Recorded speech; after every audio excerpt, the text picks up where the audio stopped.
Bagaimana caranya agar kita bisa menundukkan hawa nafsu kita? Bismillahirrahmanirrahim. Assalamualaikum warahmatullahi wabarakatuh. Bapak Ibu yang dirahmati Allah, dalam surah Yusuf ayat 53 Allah berfirman, "Innan nafsa la'ammaratun bis-su'i illa ma rahima rabbi." Jiwa sejati manusia itu pada hakikatnya cenderung mengajak kepada hal-hal yang tidak baik, cenderung mengajak kepada kejelekan, kecuali jiwa yang dirahmati oleh Allah Subhanahu wa taala. Para tafsir menafsirkan bahwa ayat ini menegaskan bahwa jiwa di sini adalah jiwa orang beriman yang telah dikuasai hawa nafsunya. Kemudian dalam hadis Rasulullah SAW menegaskan, riwayat Imam Muslim, huffatil jannatu bil makarihi wa huffatin naru bisyahawati. Surga itu dikelilingi oleh perkara-perkara atau diliputi oleh perkara-perkara yang tidak disukai oleh nafsu kita. Sedangkan neraka itu dikelilingi atau diliputi oleh perkara-perkara yang disukai oleh nafsu kita atau syahwat kita. Satu ayat dan satu hadis di atas menegaskan dan isinya mengingatkan kepada kita bahwa segala bentuk kebaikan dalam ketaatan kepada Allah pada hakikatnya tidak disukai oleh nafsu kita atau dibenci oleh nafsu kita.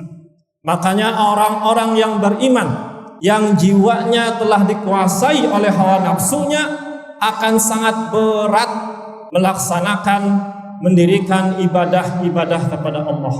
Contohnya, salat fardu itu tidak disukai oleh nafsu kita. Salat fardu itu dibenci oleh nafsu kita. Makanya ketika datang waktu salat, hal pertama yang muncul adalah rasa malas, sehingga ada keinginan untuk menunda-nunda salat, ada keinginan untuk melalaikan salat, bahkan ada keinginan untuk meninggalkan salat. Nauzubillah. Zakat, infak, dan sedekah itu tidak disukai oleh nafsu kikir dan pelit kita. Puasa kita, termasuk puasa Ramadan, tidak disukai oleh nafsu makan kita yang berlebihan, nafsu minum kita yang berlebihan, dan nafsu syahwat kita serta nafsu-nafsu yang lainnya. Diam kita tidak disukai oleh keinginan untuk menggunjing dan menggibah. Amanah dan jujur kita tidak disukai oleh nafsu menjilat, nafsu tamak, dan nafsu khianat kita. Sabar kita, ketenangan kita tidak disukai oleh nafsu amarah kita, dan lain sebagainya. Begitu dahsyatnya godaan hawa nafsu, maka sudah seharusnya kita bisa mengendalikan hawa nafsu kita, bisa menundukkan hawa nafsu kita, hingga kita menjadi orang yang beriman yang tenang. Bagaimana caranya agar kita bisa menundukkan hawa nafsu kita? Syekh Abdul Razak Hafizahullah memberikan trik-trik, memberikan cara-cara. Di antaranya adalah yang pertama, dengan sering-sering mengingat satu ayat di atas dan satu hadis di atas. Sering-sering kita hiasi diri kita dengan ayat di atas surah Yusuf ayat 53 dan hadis di atas, bahwa sesungguhnya nafsu kita itu tidak suka atau benci dengan ibadah-ibadah, dengan ketaatan-ketaatan kita kepada Allah. Yang kedua, dengan memberdayakan akal kita, karena sesungguhnya Allah memberikan akal kepada kita dalam rangka untuk bisa mengendalikan hawa nafsu kita, untuk bisa menundukkan nafsu kita, karena pada hakikatnya orang beriman yang memberdayakan akalnya akan bisa membedakan mana panggilan ilahi, mana panggilan hawa nafsunya.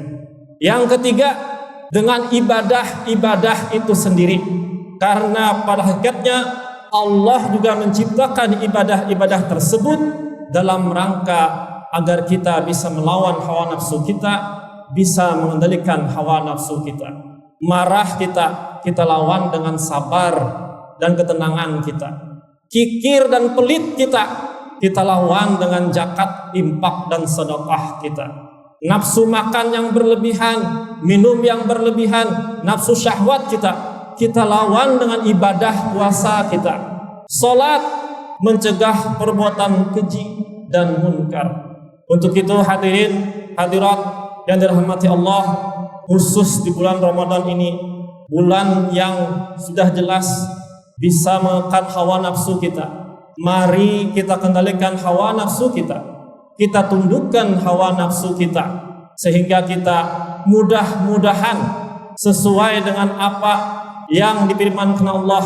Mudah-mudahan kita menjadi orang-orang beriman yang mempunyai jiwa yang tenang sesuai dalam surah Al-Fajr ayat 27 sampai 30. Ya ayyatuhan nafsul mutmainnah irji'i ila rabbiki radiyatan mardiyah fadkhuli fi ibadi wadkhuli jannati. Wahai jiwa yang tenang, kembalilah kepadaku dengan ridho dan diridhoi, masuklah ke dalam golongan hamba-hambaku dan masuklah ke dalam syurgaku.